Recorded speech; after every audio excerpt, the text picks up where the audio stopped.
नमस्कार, देश विदेश की खबरों में मैं हर्ष राठौड़ की न्यूज़ में आपका स्वागत करता हूं। तो नजर करते हैं आज के समाचारों पर। तो इराक के बगदाद में कोविड अस्पताल में आग लगने के से 82 लोगों की मौत हो गई है। इस हादसे में 100 से ज़्यादा लोग गंभीर रूप से घायल हो गए। तो आग इराक की राजधानी बगदाद इब हल और खदीब के अस्पताल में रविवार को लगी थी। तो प्रबंधन ने बताया कि अचानक शॉर्ट सर्किट हुआ है, जिससे आग लगने से पास ही राख ऑक्सीजन के टैंक पर फट गया है।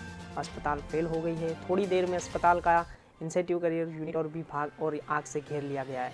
तो इसमें फंसे लोगों को खिड़कियों से कूदने के लिए शुरू कर दिया है। अस्पताल में अपने भाई से मिलने आए अहमद जकीर ने बताया था कि आगजनी और शुरुआत के विस्फोटक के साथ हुई थी।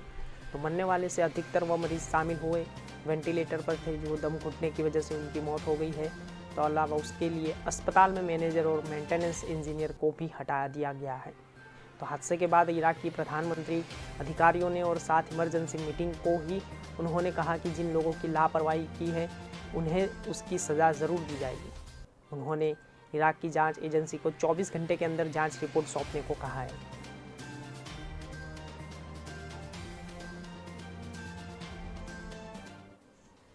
फ्रांस, रूस और ब्रिटेन के बाद अमेरिका ने मुसीबत की घड़ी में भारत की तरफ मदद का हाथ बढ़ाया है और भारतीय समय अनुसार रविवार को देर रात राष्ट्रपति जो बाइडेन ने कहा कि महामारी की शुरुआत में भारत ने हमारे अस्पतालों में सहायता भेजी थी। अब जबकि उस ज़रूरतें हैं तो हम उनकी मदद के लिए तैयार हैं। तो उपराष्ट्रपति कमला हैरिस ने कहा कि हम भारतीय सरकार को मिलकर काम कर रहे हैं ताकि कोरोना को इस लहर से दौराना जल्दी से जल्दी मदद और साझा सामने भेजा जाए। इससे पहले यूएस ने वैक्सीन के कच्चे माल पर लगी रोक को हटाते हुए भारत को तुरंत रॉ मटेरियल सप्लाई करने का फैसला लिया है।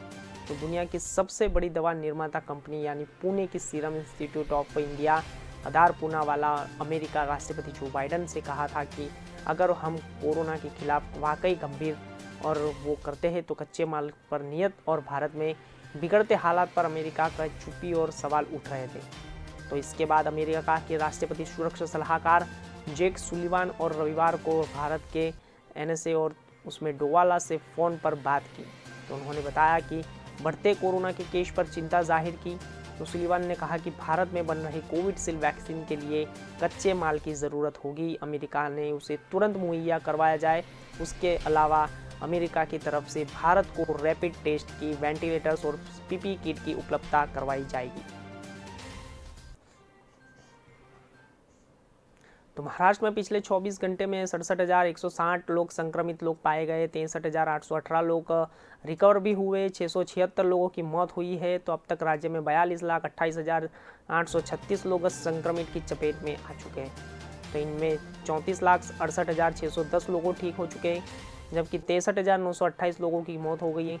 6,04,480 लोग अभी भी मरीज अस्पताल में अभी सेवाएं ले रहे हैं। तो मुंबई की मोबाइल और वैन में जरिए वैक्सीन करने के लिए वे फैसला लिया गया है। तो ऑक्सीजन के 14 प्लांट भी लगाए जा चुके हैं। तो उसमें से 20 मरीजों की जान भी भाग चुकी है। और जबकि औरंगाबाद में पिछले 24 घंटे में 1,497 नए मामले सामने आए हैं। तो 17,488 केस आ चुके हैं सामने अब तक के लिए। 2,346 लोगों की मौत भी हो चुकी है। तो औरंगाबाद में अभी तक 14,256 केस एक्टिव है। तो मुंबई की महापौर और किशोरी पेडनेकर रविवार को कहा कि 1 मई से वैक्सीन का तीसरा चरण शुरू हो रहा है। तो कई इलाकों में वैक्सीनेशन के मोबाइल और वैन और तैनात की जाएगी। तो इनमें डोर टू डोर वैक्सीनेशन का और बल्कि कुछ चुनिंदा स्थानों पर ये खड़ी रहेगी। तो वैक्सीनेशन के लिए रजिस्ट्रेशन को भी वैन पिकअप के जरिए ले जाया जाएगा। तो पेडनेकर ने कहा कि मुंबई के अस्पतालों में वैक्सीन पर्याप्त डोज पर उम्मीद करते हैं कि 1-2 दिन में कोविडशील्ड डोज भी हमें मिल जाएगा। तो मुंबई में रेमडेसिविर की भी कोई कमी नहीं है। तो मुंबई में शनिवार को कोरोना के 5,888 केस सामने आ चुके हैं। तो दिन में ये सबसे कम केस है।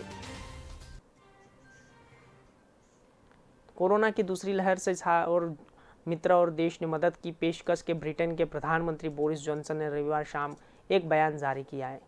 तो कहा है कि इस मुश्किल के वक्त में हम भारत के साथ खड़े हैं। तो हमें लगातार भारत सरकार के संपर्क में रहना चाहिए। भारत हमारा मित्र देश है और कोविड-19 के खिलाफ इस जंग में हम उसका पूरा साथ देंगे। तो जॉनसन के बयान के बाद कुछ ही देर के बाद ब्रिटेन सरकार ने विदेश मंत्रालय को एक बयान जारी किया है।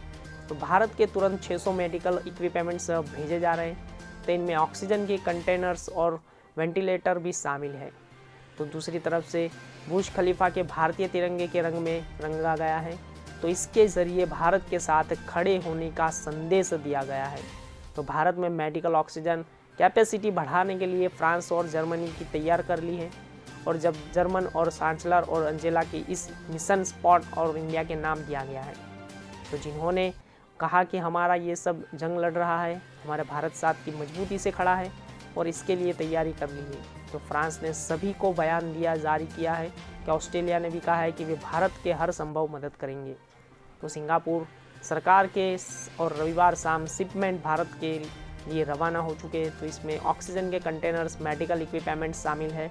तो सामान एवं इंडिया की एक स्पेशल फ्लाइट के जरिए भारत रवाना किए गए हैं। तो 2 दिन में पहले सिंगापुर सरकार ने भारतीय विदेश मंत्रालय से संपर्क किया था।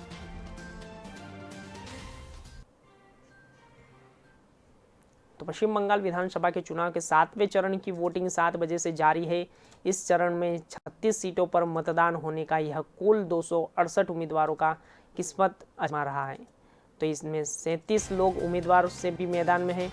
तो वही कोरोना से 14,000 के आंकड़े पार कर दिए गए हैं। तो अब तक के 59 लोगों की मौत हो चुकी है।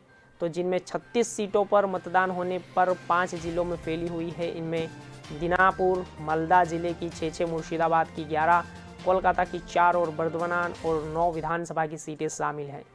तो 8वें और आखिरी चरण में 35 विधानसभा की सीटों पर 29 अप्रैल को मतदान होना है। तो इनसे पहले रविवार को सुबह 9:45 पर खदहड़ विधानसभा में तृणमूल उम्मीदवारी का काजल सिन्हा और कोरोना के देहांत हो गया है। तो उन्हें 22 अप्रैल को संक्रमित होने के बाद बेलिया घाटा के एक अस्पताल में भर्ती कराया गया था। तो उन्होंने एक निधन पर कहा कि टीएमसी प्रमुख ममता बनर्जी ने भी शोक जताया है। तो इसमें बहुत ही दुख कर रही हूँ, हैरान हूँ। और काजल सिन्हा जो हमारे खदहड़ की उम्मीदवार थे, कोरोना की वजह से उनका निधन हो गया है। वे बहुत सालों से राजनीति में थे, तृणमूल कांग्रेस में प्रतिबद्ध सदस्य थे। हमें उन्हें हमेशा याद करना है और परिवार और समर्थकों प्रति हमारी संवेदना है। तो खबरें में समय हो चला एक ब्रेक का, तो लेंगे एक ब्रेक। सबकी जुबां पर बस एक ही कहानी, हेल्थ और वेल्थ की है ये निशानी।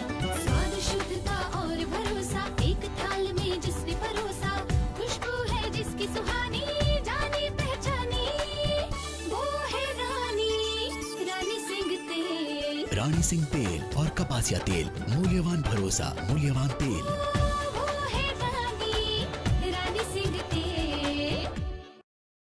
मोनू, ए Monu, Monu dear, oh my dear, come here, dear here here dear dear here, इधर तो आओ, dear dear here dear dear here, please, oh my dear, come here,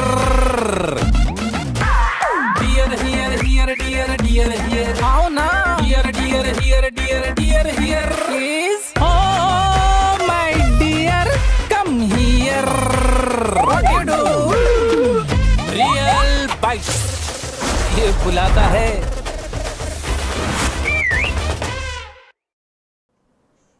break के बाद आपका फिर से स्वागत है। समाचारों में आगे गौर करते हैं। भारत में रविवार को कोरोना के 3.54 लाख नए मरीज सामने आए हैं। तो पूरे कोरोना में पहली बार एक दिन में इतने केस मिले हैं कि इस दौरान 2806 लोगों की मौत हो गई है। तो राज्य में हालत बद से बदतर होती जा रही है। तो अब देश में लगभग सभी राज्यों में बड़ी संख्या में कोरोना के केस सामने आ रहे हैं। तो बीते 24 घंटे में 14 राज्यों में 10,000 से भी ज़्यादा संक्रमित लोग मिल रहे हैं। तो महाराष्ट्र में सबसे ज़्यादा 66,191 लोग सामने कोरोना की पुष्टि हो गई है। तो इसके बाद कर्नाटक और यूपी में 34,000 से ज़्यादा, केरल, दिल्ली में 22,000 से ज़्यादा नए केस सामने आए हैं। तमिलनाडु, बंगाल, राजस्थान ऐसे राज्य हैं जहां यह संख्या 15,000 से भी ज़्यादा हो चुकी है। तो चुनावी राज्यों में बंगाल तो एक दिन में 15,889 केस मरीज के लिए नया रिकॉर्ड बना दिया गया है। तो गुजरात और तेलंगाना में रविवार को पुराना रिकॉर्ड भी टूट गया है।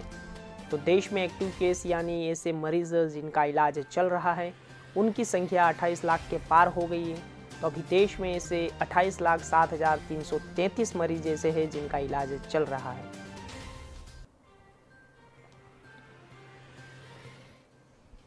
तो देश और दुनिया में लाखों लोगों को मार चुका कोरोना वायरस अब रिश्तों को भी तान बान के खत्म करने लगा है।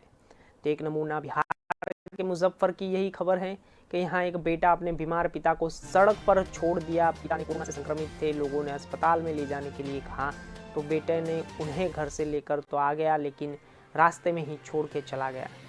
तो कुछ देर बाद पिता की मौत हो गई। मुजफ्फरपुर टाउन के दमुचक में रहने वाले अर्जुन ओझा 2 दिन पहले कोरोना पॉजिटिव हो गए थे। तो मोहल्ले वालों ने उन्हें इलाज के लिए दबाव बनाया, तो उनके पेशे से सरकारी टीचर ने एम्बुलेंस मंगाकर और सदर अस्पताल में भेज दिया। तो साथ में अर्जुन की पत्नी भी थी। पीछे से बेटा और बहू अस्पताल के लिए निकले। रास्ते में ही दोनों बहाना बनाकर माता पिता को छोड़कर भाग निकले।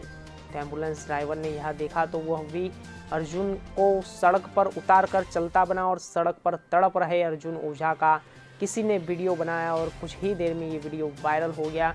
इसके बाद किसी ने मुजफ्फर और डीएम की सूचना दी और इसके बाद डीएम ने आदेश पर अर्जुन ओझा को सड़क पर उठाकर सदर अस्पताल में भेजा गया।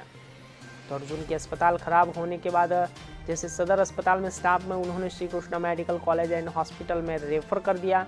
तो इसकी कागजी प्रक्रिया पूरी होने पर दोपहर शाम हो गई। अर्जुन ने SKMCH में पहुंचने से पहले ही दम तोड़ दिया था। तो चुनावी राज्य में बंगाल में कोरोना का कहर ढा रहा है और मीडिया रिपोर्ट्स के मुताबिक पश्चिम बंगाल में राजधानी कोलकाता में RT-PCR टेस्ट कराने वाले हर दूसरा व्यक्ति कोरोना पॉजिटिव पा जा रहा है। तो राज्य में बातें करें तो सैंपल देने वाले हर 4 में एक व्यक्ति दौरान संक्रमित मिलता जा रहा है। तो पश्चिम बंगाल में RT-PCR टेस्ट करने वाली एक बड़ी लैब डॉक्टर के हवाले से मीडिया रिपोर्ट्स में बताया है कि कोलकाता में और इसके आसपास के इलाकों में पॉजिटिविटी रेट 45-55% के आसपास पहुंच गया है। तो जबकि राज्य में दूसरे हिस्से में यह 24% के करीब है। तो राज्य में 1 अप्रैल को 25,766 केस सामने आ गए हैं। तो जांच के दौरान केवल 1274 केस पॉजिटिव मिले हैं।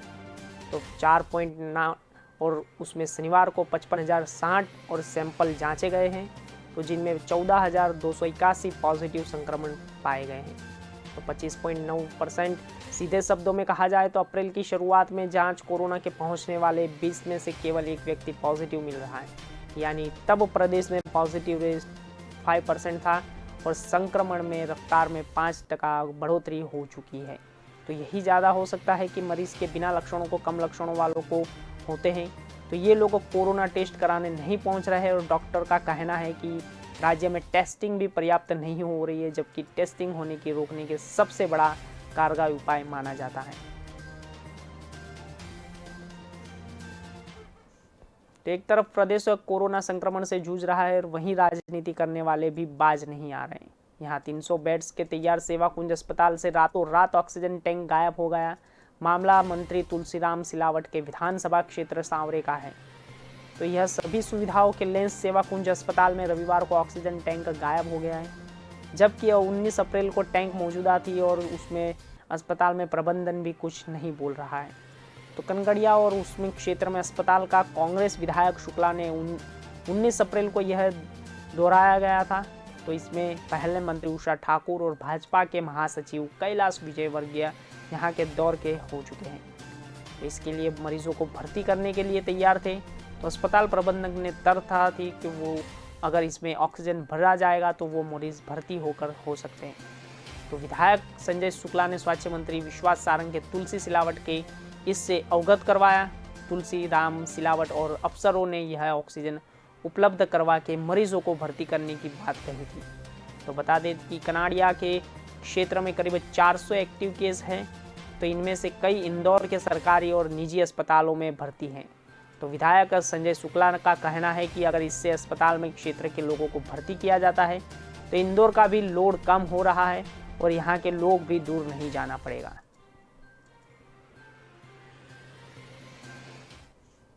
तो मुख्यमंत्री शिवराज सिंह चौहान ने अफसरों को निर्देश देते हुए कहा है कि शादी में 10 से ज़्यादा लोग शामिल नहीं होने की अनुमति दें।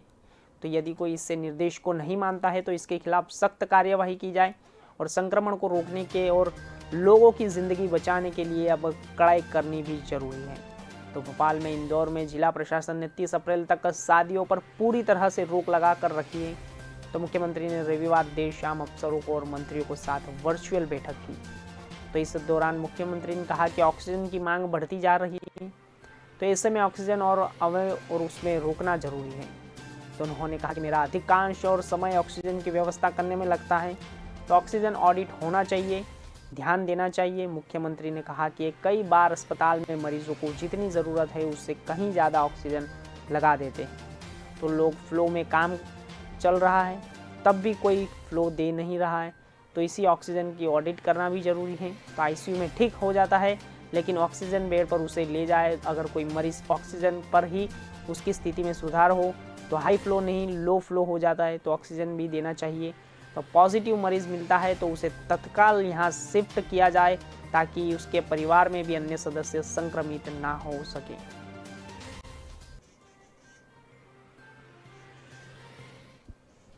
समाचारों में समय हो गया एक छोटे से ब्रेक का, तो लौटेंगे छोटे से ब्रेक के बाद।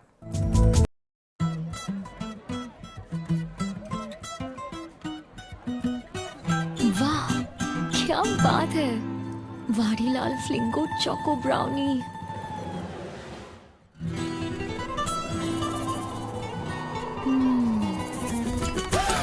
फ्लेवर्स इतने कि हर दिल बोले वाह वाडीलाल।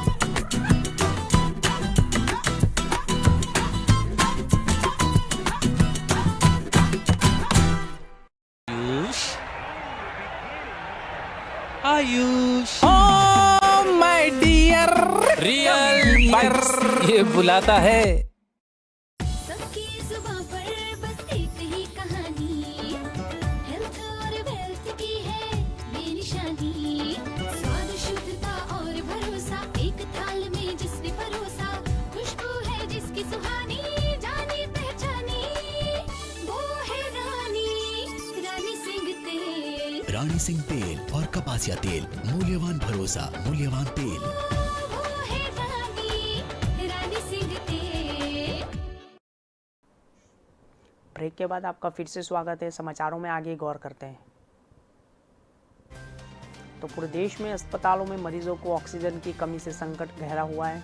वहीं जोधपुर के डीएमडी अस्पताल में मरीजों को सार्वजनिक और उसमें से लापरवाही बहुत हो चुकी है। तो इसमें प्राणवायु को हवा उड़ने के बाद बर्बाद हो चुके हैं। तो अस्पतालों में भर्ती और मरीज के सुविधा अनुसार ऑक्सीजन मास्क को लगा के हटा दिया है। तो मास्क को हटाने के दौरान पीछे से ऑक्सीजन के फ्लो बंद कर दिए गए हैं, तो उसे वही बेड्स पर मरीजों ने परिजन अपनी सुविधा अनुसार ऑक्सीजन की मात्रा को बढ़ा रहे हैं। तो इससे न केवल खपत बढ़ रही है, बल्कि मरीज की स्थिति में भी गड़बड़ हो रही है। तो इनके बीच हालात भी बड़ी तैनात डॉक्टरों ने मरीज उनके परिवारजनों के हाथ जोड़कर आग्रह कर दिया गया है, तो उसकी बचत और सहयोग के सावधानी बचाई गई है। तो ऑक्सीजन किसी गंभीर इंसान को भी बचा सकती है। तो एमडीएस अस्पताल में और कोरोना वार्ड में रविवार को अजीब नज़ारा देखने को मिला है। तो कहने को तो वो भर्ती से सभी मरीजों को और उसमें ऑक्सीजन को दी जा रही है, लेकिन बिस्तर पर लेटे कई मरीजों ने मास्क उठाकर सीने पर नीचे रख कर छोड़ दिया है। तो छुपके उसमें उठाकर तरफ रख दिया है। तो कई डॉक्टरों की टीम ने उसे देखकर मास्क लगाने में जुट गए हैं। तो जबकि इस दौरान ऑक्सीजन लगातार बह रही है। पूछने पर प्रत्येक मरीज ने अलग अलग बहाना बताया कि मरीज ने कहा कि फ़ोन पर बात कर रहा था, दूसरा बोल रहा था कि बगैर ऑक्सीजन कितनी देर रह सकता हूँ, एक अन्य मरीज बोला कि खाना खा रहा था। सभी ने अपने अपने कारण गिनाने शुरू कर दिए। तो कई मरीज ऑक्सीजन मास्क को हटाकर खाना खाने के साथ चाय पान में भी मशगूल हो चुके हैं। तो पूरा देश कोरोना की दूसरी लहर से जूझ रहा है और रोज 3 लाख से ज़्यादा नए संक्रमित मामले सामने आ रहे हैं। तो बड़ी संख्या में लोगों की जानें जा रही है। ऐसे ही माहौल में देश में इंडियन प्रीमियर लीग IPL का आयोजन हो रहा है। तो हालांकि अब देश में कुछ ही बड़े खिलाड़ियों की महामारी को ध्यान में रखते हुए टूर्नामेंट से नाम वापस ले रहे हैं। तो रविवार को दिल्ली कैपिटल्स और स्पिनर रविचंद्रन और अश्विनी राजस्थान रॉयल्स के फास्ट बॉलर एड्रयू टाइन ने टूर्नामेंट से हटने का फैसला कर लिया है। तो इससे पहले राजस्थान के ही लिवाम और लिविस्टन भी बायो बबल की थकान की वजह से वापस इंग्लैंड लौट चुके हैं। तो दिल्ली की हैदराबाद के खिलाफ सुपर और ओवर में जीत के बाद अश्विनी सोशल मीडिया पर मैसेज के जरिए लोगों से हटने की जानकारी दी है। तो अश्विन ने लिखा है कि परिवार के सदस्य और परिजन इन दिनों के कोरोना के मुकाबले कर रहे हैं। तो इस कठिन परिस्थितियों में उनके साथ रहना चाहता हूं। अगर स्थिति में सुधार हुआ तो मैं दोबारा खेलूंगा, लौटूंगा, धन्यवाद। तो माना जा रहा है कि IPL में भी भाग ले रहे ऑस्ट्रेलिया के 2 अन्य सितारे नाम भी बाहर नहीं आए। अपनी अपनी फ्रेंचाइजियों को सूचित कर दिया है, जैसे ही उनको लौटने का इंतज़ाम होगा, अंदर के प्रदर्शन से ज़्यादा बाहर हो जा रहा है, उसकी चर्चा हो रही है। हालांकि उन्होंने यह भी इस वक्त शायद खिलाड़ियों को देश में सबसे सुरक्षित लोग हो।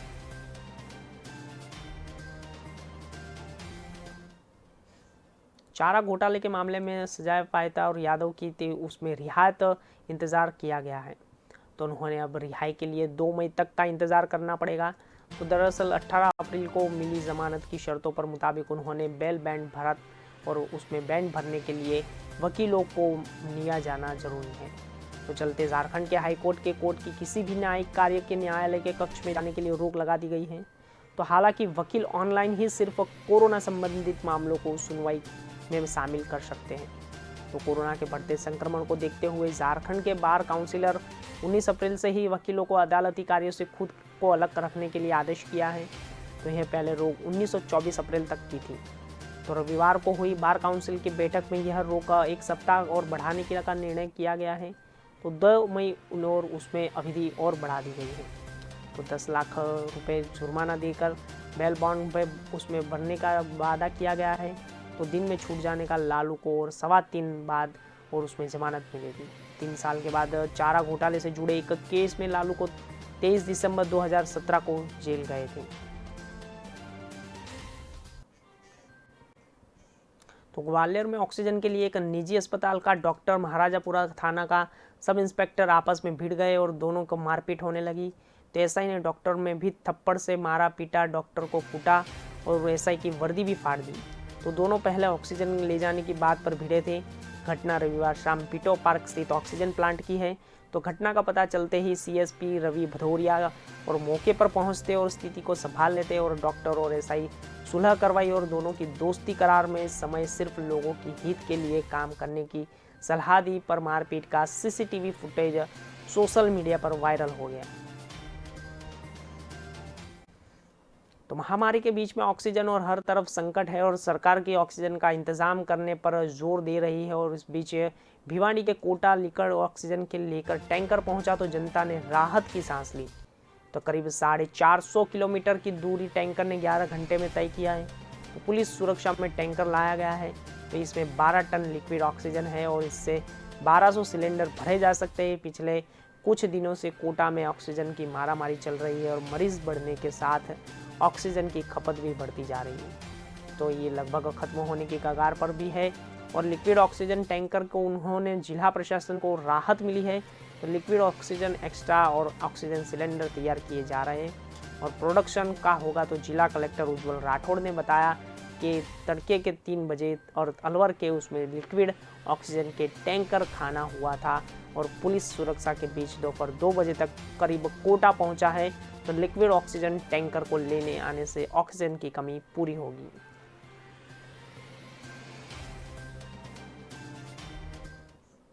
तो देश विदेश की खबरों में अभी तक के लिए इतना ही। ज़्यादा जानकारी के लिए देखते रहे के न्यूज़। नमस्कार।